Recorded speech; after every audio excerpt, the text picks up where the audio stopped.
வணக்கம். மற்றும் ஒரு மக்கள் சேவை நிகழ்ச்சியில் உங்கள் அனைவரையும் சந்திப்பதில் மகிழ்ச்சி. இன்றைய தினமும் வழமை போன்றே மற்றும் ஒரு முக்கியமான விடயம் தொடர்பில் பேசுவதற்காக இன்றைய மக்கள் சேவை நிகழ்ச்சியில் உங்களை சந்திக்கின்றோம். இந்த காலப்பகுதி என்பது உங்களுக்கே தெரியும், இலங்கையை பொறுத்தவரைக்கும் பாரிய பொருளாதார பிரச்சனைக்குள்ளாகி இருக்கின்ற ஒரு காலப்பகுதி.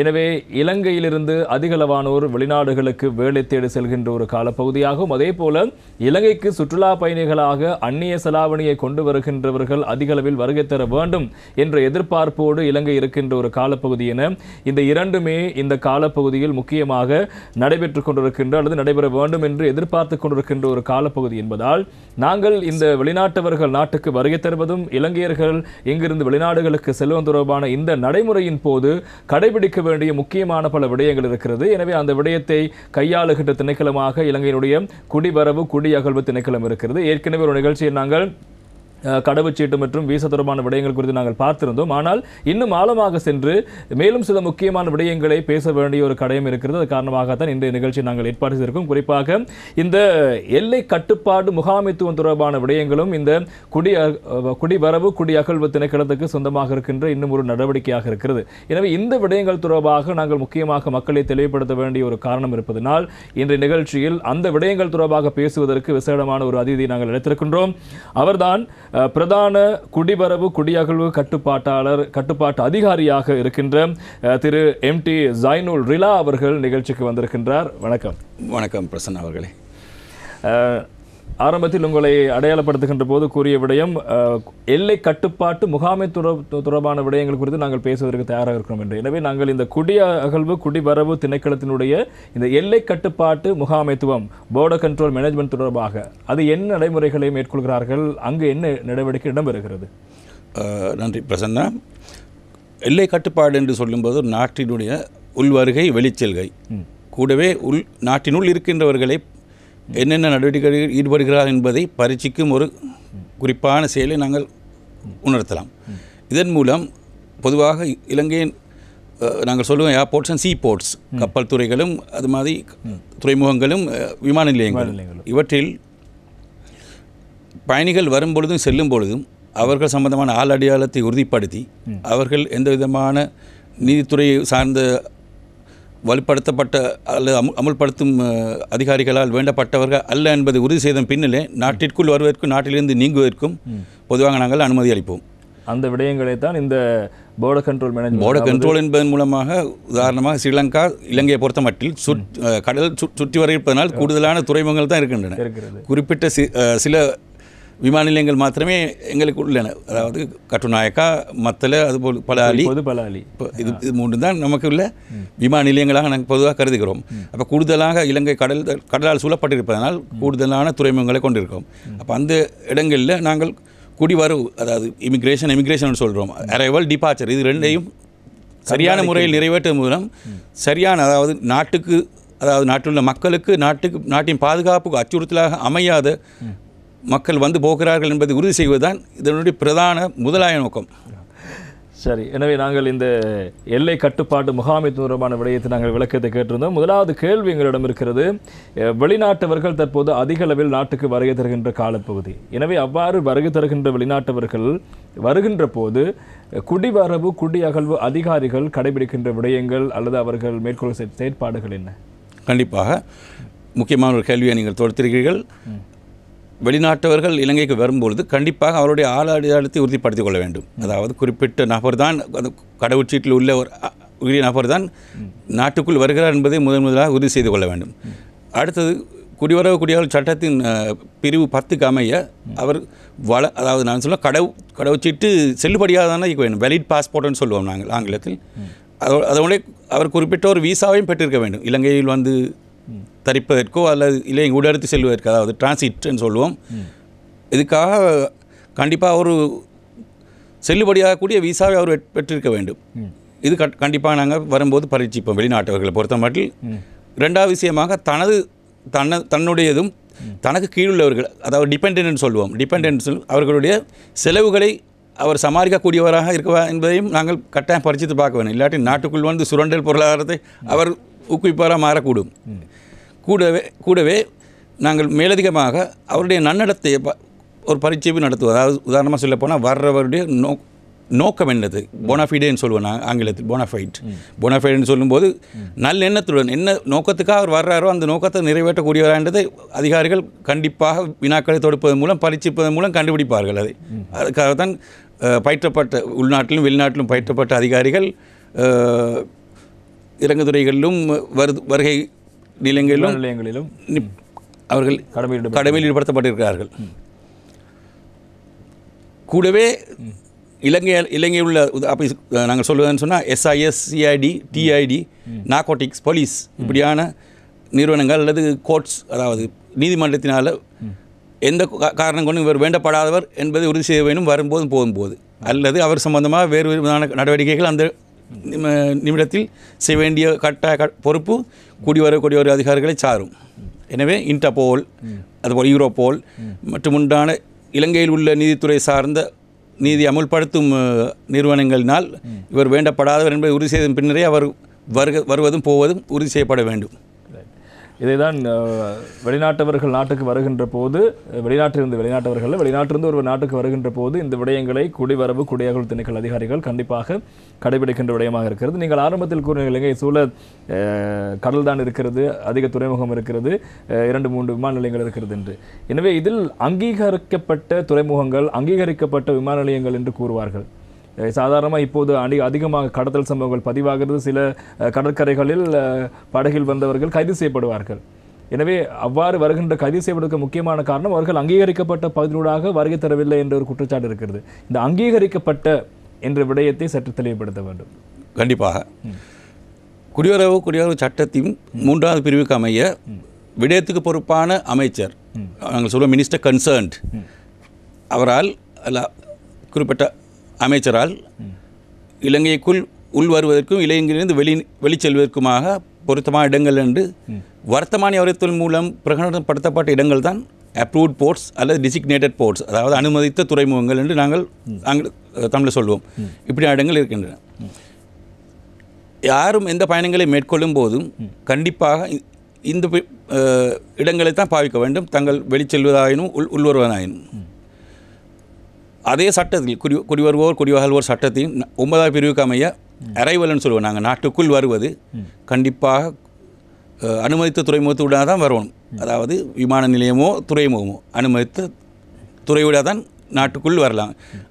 மேலும் அதே சட்டத்தில் 34வது பிரிவில் சொல்லப்படுகிறது டிபார்ச்சர், அதாவது நாட்டிலிருந்து வெளிச்செல்கை, நாட்டை நீத்து செல்லுதல் கண்டிப்பாக அது கூட குறிப்பிட்ட அரச வர்த்தமானி குறித்த அமைச்சரால் பிரகடனப்படுத்தப்பட்ட வெளிச்செல்லும் துறையினர் தான் நடக்க வேண்டும் என்றது. இதை மீறி செல்வோர் மீது சட்ட நடவடிக்கை எடுக்க எங்களுக்கு பூர்ண சுதந்திரம் இருக்கிறது. அதுக்குடைய கடப்பாடுகள் நிறையவே இருக்கிறது இந்த சட்டத்தில்.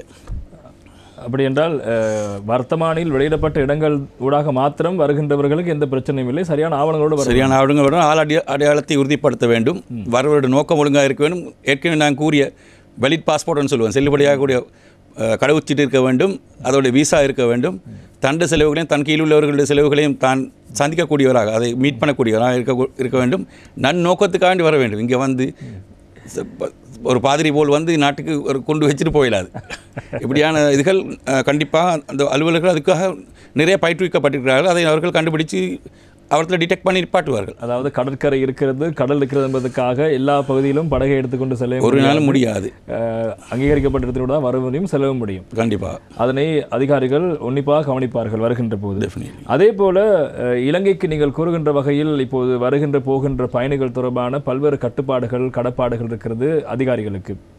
அதில் சில அனுமதிக்க முடியாத பயணிகள், அனுமதிக்க முடியாத நபர்கள், பயணிகள் என்று ஒரு கேட்டகரி இருக்கிறது, ஒரு வகைப்படுத்தல் இருக்கிறது. இவர்கள் யார், எப்படியானவர்களை அனுமதிக்க முடியாது என்று சட்டத்தில் கூறப்படுகிறது?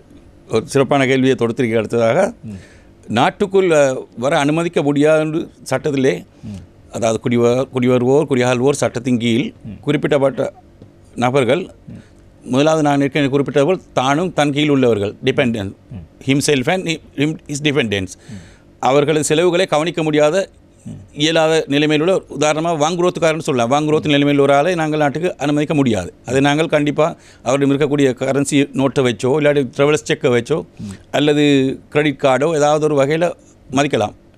ஆக குறைஞ்சது இலங்கைக்கு வரும்போது அவர் நிற்கிற காலத்துக்கு அவர் சம்பந்தமாக முழு பொறுப்பையும் யாரும் ஒரு நிறுவனமோ ஒரு தனிநபரோ எடுக்கிறாருன்னு சொல்லி ஒரு கேரண்டி ஒரு உறுதி கொடுத்திருந்தால் அவரை கூட எங்களுக்கு அதில் ஏற்றுக்கொள்ளலாம். இந்த ஸ்ரீலங்காவில் ஒரு கேரண்டர் இருக்குது அவருக்கு. மற்றது ரெண்டாவது வந்து உளவலம் குன்றியவர்கள் அல்லது மனநிலைமை பாதிக்கப்பட்டவர், நாங்கள் அது சொல்லி வந்து அன்சவுண்ட் மைண்ட் ஓ மென்டலி டிஃபெக்டிவ் இப்படியானவர்களை எக்காரணம் கொண்டு நாட்டுக்குள் உள்வர அனுமதிக்க மாட்டோம். மூன்றாவது கேட்டகரியை சொல்லுவேன்னு சொன்னால் மருத்துவ காரணங்களுக்காக தகுதி வாய்ந்த ஒரு மருத்துவரால் நாட்டுக்குள் இவரை கொண்டு வருவதனால் தொற்று நோய்களோ வேறு விதமான ஆபத்துகளோ நாட்டு மக்களுக்கு ஏற்படும் என்று சொல்லி ஏதாவது எங்களுக்கு வெளிக்காட்டப்பட்டால் அவரை கூட நாட்டுக்குள் வருவதை நாங்கள் ரிஃப்யூஸ் பண்ணலாம், அதாவது தடுக்கலாம். நாலாவது வகுதியினர் வேறொரு பிரிதொரு நாட்டில் குற்றம் இழைத்தவரை ஒப்படைக்கும் சட்டமுறை, அதாவது எக்ஸ்ட்ரடிஷன் என்று சொல்லுவோம், எக்ஸ்ட்ரடிபல் ஆஃபென்சஸ். இப்படியான வகுதிக்குள் வருபவர்களையும் நாட்டுக்குள் வர அனுமதிக்கக்கூடாது. ஐந்தாவது வகுதியினர் லிவிங் இன் ப்ரோஸ்டியூஷன், அதாவது விபச்சாரத்தையே தனது தொழிலாக ஜீவனோபாயமாக கொண்டவர்கள், அதை ப்ரோக்யூர் அதுக்காக வேண்டி செயல்படுறவர்கள், அதுக்கு உதவி செய்யக்கூடிய அந்த வகுதியில் வரக்கூடிய அனைவரும் நாட்டுக்குள் வருவதற்கு சட்டத்தில் இடமில்லை. ஆறாவது வகுதின்னு சொல்லும்போது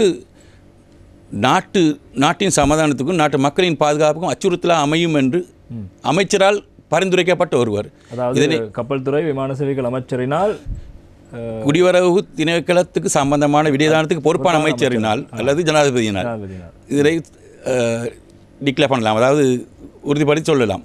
அப்படியான நிலைமையில் இருக்க ஒருவரை எந்த காரணம் கொண்டு நாட்டுக்குள் நாங்கள் உள்வாங்க மாட்டோம், வர முடியாது. அடுத்தது ஏற்கனவே இலங்கையிலிருந்து ஸ்ரீலங்காவிலிருந்து நாடு கடத்தப்பட்டவர்கள், டிபோர்ட்டட் பர்சன் சொல்லுவோம், டிபோர்டேஷன் செய்யப்பட்ட ஒருவரையும் மீண்டும் நாட்டுக்குள் நாங்கள் பொதுவாக ஏற்றுக்கொள்ளும் நடைமுறை இல்லை.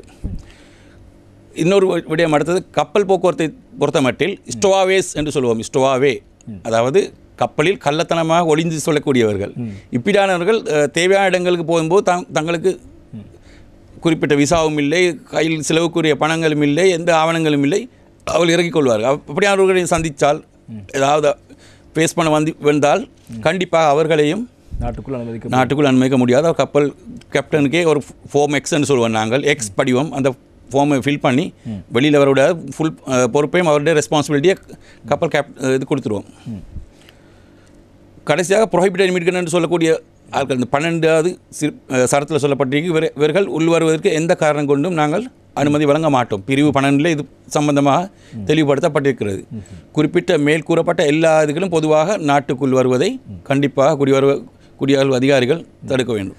அப்படி இருக்கின்ற போது விமான நிலையத்திலோ அல்லது துறைமுகத்தினூடாகவோ அவ்வாறவர் வருகின்ற போது குடிவரவு குடியகல்வு திணைக்களம் எப்படியான நடவடிக்கைகளை எடுக்கும், அது தொடர்பான சட்ட ஏற்பாடுகள் எப்படி இருக்கிறது? கண்டிப்பாக இப்படியானவர்கள் நாட்டுக்குள் வரும்போது எங்களுக்கு ஆகப்பட்டால் நிச்சயமாக அவர்கள் சம்பந்தமாக பிரத்யேகமாக கடமைகளை மேற்கொள்ள வேண்டியிருக்கும். குறிப்பிட்ட ஆளடையாளத்தை நபருடைய உறுதி செய்த பின்னால் அவர் சம்பந்தமாக நாங்கள் அவரை அழைத்து வந்த விமான இதுக்கு நிறுவனத்துக்கு முதல்ல அறிவிக்கணும். ரெண்டாவது ஏர்போர்ட், அதாவது உதாரணத்துக்கு சொல்லுவோம், நாங்கள் விமான நிலையம் என்று சொன்னால் விமான நிலையத்தில் மேனேஜர், செக்யூரிட்டி மேனேஜர், இது மாதிரி தேசிய புலனாய்ச்சி SISன்னு சொல்லுவோம், CID, அது மாதிரி எங்கள் திணைக்களம் எல்லாத்துக்கும் நாங்கள் இது சம்பந்தமாக பிரதி போட் அனுப்பி எல்லாருக்கும் அனுப்பிப்போம். அதன்போது நாங்கள் பாவிக்கிற படிவம் வந்து ஃபார்ம் எக்ஸ்ன்னு சொல்லுவோம், எக்ஸ் ஃபார்ம், அதை யூஸ் பண்ணி அதாவது பாவித்து குறிப்பிட்ட நபரை நாங்கள் தனியாக ஒரு இடத்துல மீண்டும் ஏதாவது முதலாவது இருக்கக்கூடிய ஃப்ளைட்டில் திருப்பி அனுப்ப ஒப்பந்தத்தின் கீழ் ஃபர்ஸ்ட் அவைலபிள் மீன்ஸ் ஏதாவது எதிர்க்கோ முதலாவது அதில் அனுப்புறதுக்கு அவரை திருப்பி அனுப்பிடுவோம். ரிவ்யூ சென்ட்ரி, இதுக்கு நாங்கள் ரிவ்யூ சென்ட்ரின்னு சொல்லுவோம். அதாவது உள்வருவதை நாங்கள் தடுக்கப்பட்டவரை மீண்டும் அந்த இடத்துக்கு அனுப்பிவிடுவோம். அடுத்து இன்னும் ஒரு கேள்வி இருக்கிறது. குறிப்பாக இப்போது நீங்கள் கூறியதெல்லாம் வெளிநாட்டிலிருந்து வேறொரு நாட்டவர்கள் வருகை தருகின்ற போது ஏற்படுகின்ற பிரச்சனை, அவர்கள் எதிர்கொள்கின்ற பிரச்சனை, சட்ட தொடர்பான விடயங்கள். இலங்கையர்கள் வெளிநாடுகளுக்கு சென்று அவர்கள் நாடு திரும்புகின்ற போது அவர்கள் வருகின்ற போது கையாள வேண்டிய நடவடிக்கைகள் எவ்வாறு இருக்கிறது, அதனை எவ்வாறு குடிவரவு குடியரசு திணைக்களம் கையாளுகிறது? பொதுவாக இளைஞரை பொறுத்த மட்டும் அவர்களுக்கு எந்த விசாவும் தேவையில் அவர்கள் சொந்த நாட்டுக்கு வருகிறார்கள். வரும்போது அவர்கள் சட்டத்தின்படி நாங்கள் சொன்னோம், இலங்கையிலிருந்து நீத்தி செல்லும் போது கண்டிப்பாக இலங்கையரும் தான் வெளிநாட்டவரும் தான் கடவுச்சீட்டு வைத்திருக்க வேண்டும் என்று. ஆனால் இலங்கையர் என்ற ஒருதை எங்களால் உறுதி பண்ணிக்கொள்ள முடியும் என்றால், அவர் அடையாளத்தை உறுதி செய்து கொள்ள முடியும் என்று சொன்னால், அவரை நாங்கள் கடவுச்சீட்டு இல்லாமல் கூட நாட்டுக்கு பாரமெடுக்கலாம். என்னென்னு சொன்னால், அதுக்கு நாட்டில் மிக உயர் சட்டம், அதி உயர் சட்டம் வந்து கான்ஸ்டிடியூஷன் ஆஃப் ஸ்ரீலங்கா, இலங்கையின் அரசியலமைப்பு சட்டம். அதன்படி அதில் ஃபண்டமெண்டல் ரைட்ஸ், அடிப்படை உரிமைகள் கீழே 14I பிரிவில் சொல்லப்பட்டிருக்கு. Freedom to return to Sri Lanka, அதாவது அங்கே எதுவுமே சொல்லப்படலை, நாட்டுக்கு மீள திரும்பி வரக்கூடிய உரிமை இருக்கு அவருக்கு. அது இலங்கை இரண்டபடியால் அது கட்டாயம் அவருக்கு உரித்தாகுது. ஸோ அவருடைய ஆளடையாளத்தை உறுதி பண்ணிக்கொண்டு, அவருடைய சிட்டிசன்ஷிப், அதாவது அவருடைய என்ன நாட்டு ஸ்ரீலங்கா உறுதி பண்ணிக்கொண்டு, நாங்கள் அதுக்குரிய டாக்குமெண்ட்ஸையோ வேறு ஏதாவது வகையிலோ அதை உறுதி பண்ணிக்கொண்டு அவரை பாரம் எடுக்கலாம். ஆனால் பாஸ்போர்ட் என்பது கட்டாயம் இல்லை. அவர் வரும்போது கண்டிப்பாக இருக்க வேண்டும் என்று எங்கேயும் சொல்லப்பட இல்லை. அது குடிவரவு சட்டத்தில் இல்லை, ஆனால் எங்களுடைய கான்ஸ்டிடியூஷன் அதில் சொல்லப்பட்டிருக்கு. குடியுரிமை சட்டத்தில் பாஸ்போர்ட் கட்டாயம் கொண்டு வர வேண்டும் என்ற ஒரு நிலைமை இல்லை, இலங்கையருக்கு இல்லை, வரும்போது இலங்கையர்களுக்கு இல்லை. ஆனால் அவர்கள் தங்களுடைய ஆளடையாளத்தை கட்டாயமாக கண்டிப்பாக ஆளடையாளத்தை உறுதிப்படுத்த வேண்டும். அவர்கள் பாஸ்போர்ட் எப்பாறு தொலைத்தார்கள் அது சம்பந்தமாக மேற்கொண்டு விசாரணைகள் அதன்படி நடைபெறும். குறிப்பிட்ட துறையினருக்கு அவர்களை நாங்கள் அனுப்பி அது சம்பந்தமாக எல்லா பரீட்சிப்புகளுக்கும் அவர்கள் முகம் கொடுக்க வேண்டி வரும். அது கண்டிப்பாக நடக்கும். பாஸ்போர்ட் துறையில் பேசியிருந்தோம் கடவுச்சீட்டு தொடர்பாக. இந்த செல்லுபடியான வேலிட் பாஸ்போர்ட் என்ற ஒரு கதை நாங்கள் சொல்லுவோம், அல்லது ஒரு விடயத்தை கூறுவோம். அப்படி என்றால் என்ன வேலிட்னு சொல்லும்போது, அதாவது சிங்களத்தில் வழங்கு கவம்பலப்பத்திரம்னு சொல்லுவாங்க, அங்கீகரிக்கப்பட்ட, அதாவது செல்லுபடியாகும். இப்போ இங்கே பொதுவாக நாங்கள் கணக்கில் எடுப்பது என்று சொன்னால் அதோடைய காலத்தை மட்டும்தான். காலம் மட்டும் இல்லை, ஒரு கடவுச்சீட்டு குறித்த ஒரு அரசாங்கத்தாலோ ஏற்றுக்கொள்ளப்பட்ட ஒரு அதிகார சபையினாலோ விநியோகிக்கப்பட்டதாக இருக்க வேண்டும். சாதாரணமாக ஒருவர் ஒரு கோப்பி புத்தகத்தை கொண்டு வந்து பாஸ்போர்ட்னு சொன்னால் யாரும் ஏற்றுக்கொள்ள மாட்டார்கள். கண்டிப்பாக அது குறிப்பிட்ட ஒரு அரசாங்கத்தாலோ ஏற்றுக்கொள்ளப்பட்ட அதிகார சபையாலோ விநியோகிக்கப்பட்டதாக இருக்கும். உதாரணம் சொல்லுவோம், நாங்கள் இன்டர்போலால் இஷ்யூ பண்ணுறாங்க பாஸ்போர்ட், அது தவிர யுஎன்ஆல் இஷ்யூ பண்ணுறாங்க. அதுகள் வந்து அரசாங்கம் இல்லை என்றாலும் ஏற்றுக்கொள்ளப்பட்ட நிறுவனங்கள் தவிர அரசாங்கங்கள் இஷ்யூ பண்ணுறது. இப்போ UK பாஸ்போர்ட்னு சொல்கிறோம், நாங்கள் அமெரிக்கன் USA பாஸ்போர்ட்னு சொல்கிறோம், இலங்கை கடவுச்சீட்டுன்னு சொல்கிறோம்.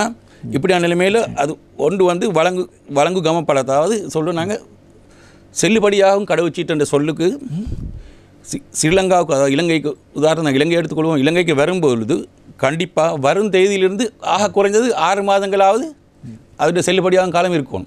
இலங்கையில் காலடி வைக்கிற நாளிலிருந்து ஆக குறைஞ்சது. இதனைத்தான் பொதுவாக நாங்கள் செல்லுபடியாகும் கடவுச்சீட்டு என்ற பதத்தின் மூலம் வரவிலக்கணப்படுத்துவோம். அதே போல் இன்னொரு கேள்வியும் இருக்கிறது உங்களிடம். குறிப்பாக இந்த இலங்கையர்கள் சில வேளைகளில் சில நாடுகளுக்கு விசா இல்லாமல் செல்லலாம் என்ற ஒரு நடைமுறை இருக்கிறது. அப்படி எந்தெந்த நாடுகளுக்கு விசா இல்லாமல் செல்ல முடியும் இலங்கையர்களுக்கு? பொதுவாக இலங்கையரை பொறுத்த மட்டில் சிங்கப்பூர், அடுத்தது மாலைத்தீவுகள், ஷீசெல்ஸ், இப்படியான 3 நாடுகளுக்கும் ஒரு விசா இல்லாமல், முதல் மாலைத்தீவுக்கு 90 நாட்கள், மற்ற நாடுகளுக்கு 30 நாட்கள் விசா இன்றி எங்களுக்கு போய் அங்கே நிற்கக்கூடிய சலுகை இருக்கிறது. இது வந்து இரு நாடுகளும் மேற்கொண்ட நாங்கள் சொல்ல இருபாக்க உடன்படிக்கை, bilateral agreement, based on the bilateral agreement தான் இந்த அமைப்பு ஏற்படுத்தப்பட்டிருக்கிறது. இது தவிரவும் செக் ரிப்பப்ளிக் போன கண்ட்ரிகள் கூட ஸ்ரீலங்காவுக்கு சில நேரங்களில் விசாக்கள் ஃப்ரீயாக கொடுக்கக்கூடிய சந்தர்ப்பம் இருக்கிறது. தவிரவும் நாங்கள் பொதுவாக எடுத்துக்கொண்டால், நாங்கள் உங்களுக்கு நான் அடுத்து இதை விளங்கப்படுத்த இருக்கிறேன்.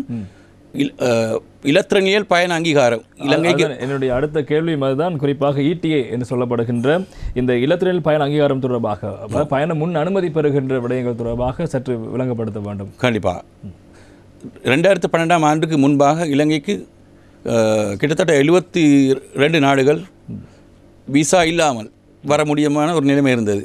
பின்னர் பாதுகாப்பு அச்சுறுத்தல் மற்றும் நாட்டுடைய பொருளாதார ஸ்திரத்தன்மை இது எல்லாத்தையும் கணக்கில் எடுத்து அச்சமயம் பாதுகாப்பு செயலாளர் இருந்தவரால் எலக்ட்ரானிக் ட்ராவல் ஆத்தரைசேஷன் சொல்லக்கூடிய பயண முன் அனுமதி அங்கீகாரத்தை, எலக்ட்ரானிக் ETA என்று சொல்லுவாங்க, நாங்கள் குறிப்பாக சுருக்கமாக சொல்லலாம் ETA, இதை உண்டாக்குவது மூலம் குறிப்பிட்ட நபர் ஸ்ரீலங்காவுக்கு, அதாவது இலங்கைக்கு வரும் முன்னரே அவர் சம்பந்தமாக ஏதாவது அச்சுறுத்தல், ஏதாவது த்ரெட்ஸ் இருக்கிறதா, ஏதாவது லெவலில் ஒரு ரிஸ்க் இருக்கிறதா என்றதை ஆரம்பத்திலே அறிந்து கொண்டு அவர் இந்த நாட்டுக்கு வரும்போது அந்த எல்லையிலேயே அவரை நிப்பாட்டி போடலாம். அங்கிருந்து ஆன்லைன் அப்ளை பண்ணினா, அதாவது இன்டர்நெட் மூலமாக அவர் அப்ளை பண்ணினால் எங்களுக்கு இங்கிருந்தே அவருடைய சம்பந்தமான இதுகள், ஏதாவது வாண்டட் லிஸ்ட் இருக்கிறாரா அல்லது வேறு ஏதாவது நாட்டுக்கு பிரச்சனை ஏற்படுத்தக்கூடியவரா என்று ஒரு எங்களுக்கு ஏதாவது புலனாய்வுத்துறைகளால் மற்றும் வெளிநாட்டு அரசாங்கங்களால் தூதரங்களாலோ ஏதாவது ஒரு ஏற்றுக்கொள்ளத்தக்க அதிகாரிகளை தரப்பட்டிருந்தால் தகவல்கள் அப்படியானவர்களை நாங்கள் நேரத்துடனே நிப்பாட்டி விடலாம்.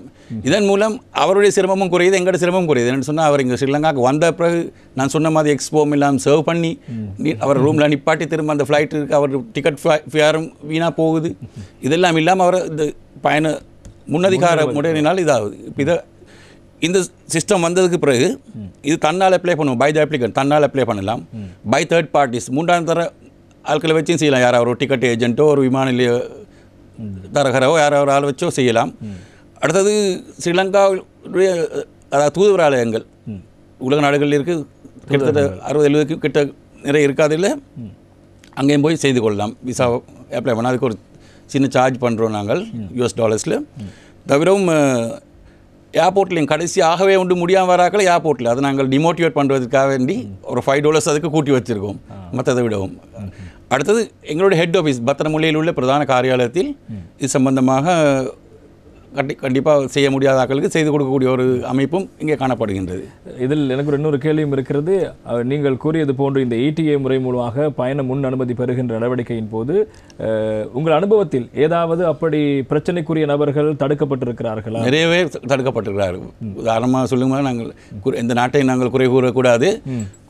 நான் சொல்லுவேன், போதைப் பொருளோடு சம்மந்தப்பட்டவர்கள், ஆட்கடத்தலோடு சம்மந்தப்பட்ட ஹியூமன் டிராஃபிக்கிங், ஹியூமன் ஸ்மக்லிங், இப்படியான ஆட்கடத்தல், மனித கடத்தல்களோடு சம்மந்தப்பட்ட ஆட்கள், வேறு விதமாக பேங்க் கொள்ளையர்கள், இன்டர்போலால் வேண்டப்பட்ட ஆட்கள், இப்படியான ஆட்கள் நிறைய பேர்களை நாங்கள் ஏற்கனவே நேரத்தோடைய அறிஞ்சோம்னு சொன்னால் இன் அட்வான்ஸ் தெரிஞ்சு கொண்டோம்னா அது வர முந்துமே அவரை நாங்கள் ரிவ்யூஸ் பண்ணிடலாம், ரிஜெக்ட் பண்ணி விடலாம், இல்லாட்டி கேன்சல் பண்ணி விடலாம் வந்தது ரிக்வஸ்ட். அப்போ அவர் அதுக்கான முயற்சியை மேலும் மேலும் செய்ய மாட்டார். அவர் தெரியும் தனக்கு இங்கே போனால் எந்த விதமான வெல்கம் இருக்காது. இன்றைய மக்கள் சேவை நிகழ்ச்சியில் இந்த எல்லை கட்டுப்பாடு தொடர்பான விடயங்கள் தொடர்பில் நாங்கள் பேசிக் கொண்டிருக்கின்றோம். எல்லை கட்டுப்பாடு முகாமைத்துவம் தொடர்பாக குடியகழ்வு குடிவரவு திணைக்களம் மேற்கொள்கின்ற செயற்பாடுகள் குறித்து நாங்கள் பேசிக் கொண்டிருக்கின்றோம். இந்த நிகழ்ச்சிக்கு பிரதான குடிவரவு குடியகழ்வு அதிகாரி வருகை தந்து தன்னுடைய விளக்கங்களை வழங்கிக் கொண்டிருக்கிறார். திரு MT ஜைனுல் ரிலா அவர்கள் நிகழ்ச்சிக்கு வருகை தந்து தன்னுடைய விளக்கங்களை வழங்கிக் கொண்டிருக்கிறார். அவரிடம் நாங்கள் மேலும் பல முக்கியமான கேள்விகளை கேட்க வேண்டியிருக்கிறது. இன்னும் ஒரு கேள்வி முக்கியமாக, இப்போது நாங்கள் வெளிநாட்டவர்கள் நாட்டுக்கு வருகை தருகின்ற போது விடயங்களை பேசினோம். இலங்கையர்கள் நாட்டுக்கு வருகின்ற போது என்ன செய்ய வேண்டும் என்று பேசியிருந்தோம். அதே போல இலங்கையர்கள் அல்லது வெளிநாட்டவர்கள் ஆகிய இருவருமே நாட்டிலிருந்து வெளியேறும்போது, இங்கிருந்து அவர்கள் வெளிநாடுகளுக்கு செல்கின்ற போது கடைபிடிக்க வேண்டிய ஒழுங்கு விதிமுறைகள் என்ன, எவ்வாறான விடயங்களை அவர்கள் கையாள வேண்டும்? இலங்கையர்களை பொறுத்த மட்டில் அவர்கள் முதல் தடவையாகவோ வேறு ஏதாவது நாட்டில் தொழில் பார்த்தோ வேறு ஏதாவது நோக்கங்களோ முடித்துவிட்டு வந்து திரும்பி போகும்போது என்றாலும் கண்டிப்பாக அவரிடம் கடவுச்சீட்டு இருக்கிறது பார்த்துக்கொள்ள வேண்டும். அவருடைய ஆளடியாளத்தை கட்டாயம் அதிகாரிகள் உறுதி செய்ய வேண்டும். குறிப்பிட்ட ஆளுடைய தனக்குரிய கடவுச்சீட்டில் உரிய விசாவில் செல்கிறார் என்பதை உறுதி செய்ய வேண்டும். அதே நேரத்தில் போகக்கூடிய நாட்டுக்கு விசா ஒன்று இருக்கிறாண்டு அது கண்டிப்பாக இல்லாவிட்டாலும் அது குறிப்பாக எங்களுடைய ஏர்லைன்ஸ் தான் அதை பரிசோதிக்கும். என்றாலும் குடிவரவு அதிகாரிகள் அது சம்பந்தமாக ஒரு குறிப்பிட்ட துறையில் அறிவுள்ளவராக இருக்க வேண்டும். கண்டிப்பாக விசா சம்பந்தமாகவும் ஒரு குறிப்பிட்ட அறிவு இருக்க வேண்டும். இல்லாவிட்டால் யாரும் எந்த விதமாக வந்து எந்த கடவுச்சீட்டோடு வெளியில் போகலாம் என்ற ஒரு எண்ணப்பாடு தோன்றலாம். அதனால் அது சம்பந்தமாக இருக்க வேண்டும். அப்போ ஸ்ரீலங்கா பொறுத்த மட்டும் செல்லுபடியாகவும் கடவுச்சீட்டு இருக்க வேண்டும் முதலாவது. ரெண்டாவது நாங்கள் சொல்லுவோம் விசாவை வைத்திருக்க வேண்டும் சொல்லி. கூட நாங்கள் சொல்லுவோம் அவர் போகக்கூடிய இடத்துக்கு ஃபைனல் டெஸ்டினேஷன் அவர் அந்த எபாகேஷன் கார்டில் குறிப்பிட்டிருவார். அந்த இடத்துக்கு டிக்கெட் வச்சிருக்கிறாருன்றத ஒரு பார்த்துக்கணும். ஏதாவது டிரான்சிட்டில் போகிறாரா, இதெல்லாம் கொஞ்சம் பரிச்சிப்பில் இருக்கும். கண்டிப்பாக இருக்கிறது நல்லது. அது மூலமாக வேறு விளைவுகள் வந்தால் திரும்ப ஏதாவது பரிச்சனை வரும்போது எங்களுக்கு தான் அது திரும்பி வரும். அதனால் நாங்கள் அதுக்கு தயாராக எல்லாத்துக்கும் தயாராக இருக்கணும். அப்போ அது அனுப்பு அதிகாரி டிபார்ச்சர் ஆஃபீஸர் இமிக்ரேஷன் ஆஃபீஸர் வந்து கண்டிப்பாக அது சம்மந்தமாக பூர்ண அறிவுடன் திகழ்வது கண்டிப்பானது. கூடவே ஏர்லைனால் அதாவது விமான பயண முகவர்களை கொடுக்கக்கூடிய போர்டிங் பாஸ்ன்னு சொல்லுவோம். போர்டிங் பாஸையும் செக் பண்ணிக்கொள்ளணும். இந்த குறிப்பிட்ட நபர் அதை எடுத்துக்கொண்டு வேறொரு நபர் அவர்த்த வரையில்லாது போகவும் இல்லாது. அப்போ அதையும் ஒருக்கா பரிச்சித்து கொள்ளணும். கூடவே அவருக்கு ஏதாவது டிபார்ச்சர் கார்டுன்னு சொல்லுவோம், அதை கம்ப்ளீட் பண்ணி அவருடைய அட்ரஸ்கள் போராட்டங்கள் இதுக்கெல்லாம் அவரோட ஒரு உறுதி, அது அவருக்கும் தெரியாமல் ஒரு நீதித்துறைக்கு சமர்ப்பிக்கக்கூடிய ஒரு டாக்குமெண்ட்ஸ் அமைது. அவர் குறிப்பாக ஒரு வாய்மொழி எடுக்கிறது போன்ற ஒரு அத்தாட்சிப்படுத்தப்பட்ட சில நேரங்கள் நீதித்துறையினால் கேட்கக்கூடிய ஒரு டாக்குமெண்ட் தான் டிபார்ச்சர் கார்டு, அரைவல் கார்டுன்னு சொல்கிறோம். இலங்கையை பொறுத்த மட்டும் தற்சமயம் ஸ்ரீலங்காவுக்கு வரக்கூடிய ஃபாரினர்ஸ் வெளிநாட்டவர்கள் அரைவல் கார்டை கட்டாயம் ஃபில் பண்ணணும். இலங்கையர் அது சம்மந்தமாக நாங்கள் பெருசாக கணக்கெடுப்பதில்லை. அதே தவிர தருணம் வெளிநாட்டவர்கள் இலங்கையர்கள் வெளிநாட்டிலிருந்து வெளியே போகும்போது அவர்கள் கண்டிப்பாக ஃபில் பண்ணணும் டிபார்ச்சர் கார்டு. ஃபாரினர்ஸ் சம்பந்தமாக கண்டிப்பொண்டு இல்லாத அவர்களை பார்த்துக்கலாம் செல்ல போகிறார்கள் கண்டிப்பாக. அதனுடைய முக்கியமாக கவனிக்க வேண்டிய விடயம் என்றால் குறிப்பிட்ட நபர் இலங்கையராக இருந்தாலும் வெளிநாட்டு அவர் வாண்டட் லிஸ்ட், அது வேண்டப்படும் நீதித்துறையினால் வாண்டட் லிஸ்ட்னு சொல்லலாம், அல்லது ப்ராசிக்யூஷன் லிஸ்ட், அதாவது சட்டத்தை அமுல்படுத்தும் துறையினரால் வேண்டப்பட்டவரா அல்லது ஏதாவது வழக்குகளுக்கு சம்பந்தப்பட்டவரா, அவர் நாட்டை நிறுவித்து நீங்குவதற்கு ஏதாவது தடைகள் இருக்கிறதா என்பதை தெளிவாக அங்கே உறுதி பண்ணிக்கொள்ள வேண்டும். அப்படியானவர்கள் போக முடியாது. அதில் ஃபாரினர்ஸ்ன்னு சொல்லுவாங்க. வெளிநாட்டவர்னு சொல்லும்போது கட்டாயமாக அவருக்கு வெலிட் பாஸ்போர்ட் நாங்கள் செல்லுபடியாக கூடிய கடவுச்சீட்டு இருக்க வேண்டும். தனக்கு வழங்கப்பட்ட வீசாவை அவர் இலங்கையில் வழங்கப்பட்ட வீசாவை அவர் காலம் கூட நின்றாரன்றதை உறுதி பண்ணிக்க வேண்டும். அதாவது விசா ஓஸ்டேன்னு சொல்லுவோம். அப்படி இருந்தால் அவர் குறிப்பிட்ட தண்ட பணத்தை செலுத்தி விசாவுக்குரிய எல்லாத்தையும் இருந்த அடுத்த கேள்வியும் அதுவாகத்தான் இருந்தது. சில வேளை வெளிநாட்டவர்கள் இங்கே வருகை தந்து அவருடைய விசா காலம் நிறைவடைந்தும் இங்கே தங்கி இருந்து விட்டு பின்னர் நாடு திரும்புகின்ற போது சிக்கல் எதிர்கொள்வார்கள். கண்டிப்பாக அப்படியான விடயத்தில் எப்படியான சட்டங்கள் இருக்கிறது? அப்படியே காலம் கடந்து செல்கின்ற ஒருவருக்கு எப்படியான சட்டம் அமல்படுத்தப்படும்?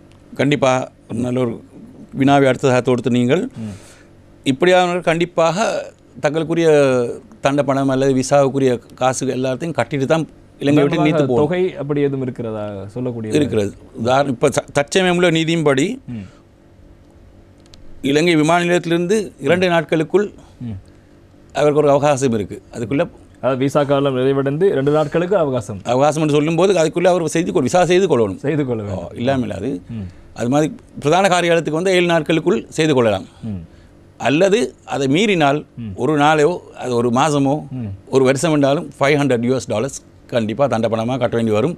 கூடவே விசா ஃபீஸ் ஏதாவது அது சம்பந்தமாக தொடர்புப்பட்டால் அதையும் சேர்த்து கட்ட வேண்டிய நிலைமைக்குள்ளாக வேண்டி வரும். அப்படி கட்ட முடியாமல் திண்டாடுற அதாவது முடியாமல் போகிற இருக்கிறவர்கள் நாங்கள் அங்கே ப்ரிவென்டிவ் லிஸ்ட்டுன்னு சொல்லுவோம். அவரை ஒரு வாட்ச் லிஸ்ட் மாதிரி ஒரு இதில் கண்டிப்பாக அவர் டேட்டா பேஸில் அவர் போட்டு வைப்போம். திரும்ப அவருக்கு ஸ்ரீலங்காவுக்கு வரும்போது கண்டிப்பாக அதை கட்டாமல் வர முடியாது. அல்லது இடிஏ பயண அனுமதிக்கு கேட்கும்போது நாங்கள் அதை கட்டினா தான் இவரை உள்ளுக்கு எடுக்கிறோம் என்ற நிலைப்பாட்டை கொண்டு வருவோம். அவருக்கு விசா கால் நிறைவடைந்து செல்கின்ற ஒருவருக்கு தண்டப்பணம் விதிக்கப்பட்டு தண்டப்பணத்தை அவருக்கு செலுத்த முடியாது விட்டால் சில வேளைக்கு மன்னிப்பளித்து அனுமதிக்கலாம் செல்ல, ஆனால் மீண்டும் வரும்போது அதனை செலுத்த வேண்டும். கண்டிப்பாக செலுத்தணும். அதே நேரத்தில் அவருக்கு குறிப்பிட்ட இலங்கை தூதுவராலயங்கள் அல்லது எம்பசியில் போய் அதை கட்டக்கூடிய வசதியும் அங்கே வழங்கப்பட்டிருக்கின்றது. சொந்த நாட்டுக்கு சென்ற பிறகு கட்டக்கூடிய வசதிகளும் முடியும். அதே போல் இன்னும் ஒரு கேள்வியும் இருக்கிறது. இந்த காலப்பகுதி அதிகளவாக நீதிமன்றத்தின் ஊடாக வெளிநாடு செல்ல இவருக்கு தடை, இவர் கடவுச்சீட்டு பறிக்கப்பட்டிருக்கிறது என்று பல்வேறு தீர்ப்புகள் வருகிறது. எனவே அவ்வாறு இந்த சட்ட நோக்கங்களுக்காக நாட்டை விட்டு வெளிச்செல்ல தடுக்கப்பட்டவர்கள் தொடர்பாக குடியகழ்வு திணைக்களம் என்ன விடயங்களை மேற்கொள்கிறது? அப்படியான ஒரு நபரை நாங்கள் எதிர்கொள்ள வேண்டி வந்தால் கண்டிப்பாக முதலில் நாங்கள் அவர்களுடைய குற்றம் எண்ணத்தை நாங்கள் எஸ்டாப்ளிஷ் பண்ண வேண்டும். என்ன குற்றத்துக்காக வேண்டி இவர் நாட்டிலிருந்து வெளியேற தடுக்கப்பட்டிருக்கிறார். சில வேளை போலீஸால் வேண்டப்பட்டவராக இருக்கலாம், சிஐடியால் வேண்டப்பட்டவராக இருக்கலாம், அல்லது டிஐடின்னு சொல்லுவோம், பயங்கரவாத தடுப்பு சட்டத்தின் கீழ், அல்லது SIS தேசிய புலனாய்வு சேவை, கிரிமினல் இன்வெஸ்டிகேஷன் டிபார்ட்மெண்ட் குற்றவியல் சேவை, இவைகளால் வேண்டப்பட்டவர்னு சொன்னால் குறிப்பிட்ட அவர்களையும் தொடர்பு கொண்டு கோர்ட்ஸ் ஆர்டர்னு சொல்லுவோம். நாங்கள் கோர்ட்ஸிலிருந்து அது ஆர்டர் வந்திருந்து சொன்னால் அதில் சொல்லப்பட்டிருக்கும் நாட்டிலிருந்து வரை வெளி சொல்ல எந்த காரணங்களும் முடியாது. சிலருக்கு டெம்பரரி ரிவோக் பண்ணியும் விடுவார்கள், அதாவது குறிப்பிட்ட காலத்துக்கு போய் வரலாமண்டு. அப்படியான அவர்களை நாங்கள் அந்த குறிப்பிட்ட காலத்துக்கு மட்டும் அனுமதித்து போய் வர விடலாம். மட்டும்படி அப்படியான வந்தால் கண்டிப்பாக நாங்கள் போலீஸ் அல்லது சிஐடின்னு சொல்லுவோம், நாங்கள் குற்றவியல் திணைக்களத்தின் உதவியை நாடி அவர்கள் மூலமாக இவருக்கு சட்ட நடவடிக்கை எடுக்க வேண்டிய நிலைமைக்கு குடியுறவு அதிகாரிகள் மட்டுப்படுத்தப்பட்டிருக்கிறார்கள். கண்டிப்பாக அதை செய்ய வேண்டும் அவர்கள். அதாவது இப்போது இது நீதிமன்ற விடயமாக இருப்பதாக கொஞ்சம் கவனமாக நாங்கள் பேசலாம். அதாவது இப்போது நீதிமன்றம் ஒருவருக்கு தடை விதித்து உத்தரவு ஒன்றை பிறப்பிக்கிறது. அவர் அன்றைய தினம் வெளிநாடு செல்வதற்காக எத்தனிக்கிறார். நீதிமன்ற உத்தரவு குடியகழ்வு குடிவரவு திணைக்களத்துக்கு வருவது தாமதித்து அவர் சென்று விட்டால் அதற்கு பிறகு எப்படியான செயற்பாடுகள்? அவரை வரும்போதாவது கண்டிப்பாக நாங்கள் அது சம்பந்தமாக அது சில நேரங்களில் அது ஃபேக்ஸிலேயோ அல்லது வேறு வழிமுறையிலோ குறிப்பிட்ட நீதிமன்றத்திலிருந்து வர்றதுக்கு தாமதங்கள் ஏற்பட்டால் அது எங்களோட பியோன் அவர் கண்ட்ரோல், எங்களால் எதுவும் செய்ய முடியாது. நாங்கள் நிச்சயமாக அறிந்திருந்தேன்னு சொன்னால் எங்களோட டேட்டா பேஸில் அதை நாங்கள் ஃபீட் பண்ணி வச்சுருப்போம். கண்டிப்பாக அவர் போகிறத நாங்கள் தடுக்கிறது தான் எங்களோட மூலம். அது மூலமாக அதே நேரத்தில் அவர்கள் சம்பந்தமாக சட்ட நடவடிக்கை எடுக்கிறதாக குற்றவியல் திணைக்களத்தோடு நாங்கள் தொடர்பட்டு உரிய நடவடிக்கைகளை மேற்கொள்வோம். அதே போல் இன்னும் ஒரு கேள்வி இருக்கிறது. குறிப்பாக இலங்கையில் உத்தியோகபூர்வமாக இந்த ராஜதந்திர கடவுச்சீட்டு என்று சொல்வார்கள் உள்ளவர்கள் சம்பந்தமாக எந்தெந்த நாடுகளுக்கு இருதரப்பு விசா விலக்களிப்பு வழங்கப்பட்டது? ஏற்கனவே விசா விலக்களிப்புமான விடயங்கள் பேசியிருந்தோம். இந்த டியூல் சிட்டிசன் சொல்வார்கள், இரட்டை குடியுரிமை கொண்டவர்களுக்கான இந்த விசா நடைமுறையில் எப்படி இருக்கிறது? இரட்டை குடியுரிமை சொல்லும்போது அவர்களுக்கு வந்து ஸ்ரீலங்காவிலும் பிறிதொரு நாட்டிலும் குடியுரிமை கொண்டவர்கள்.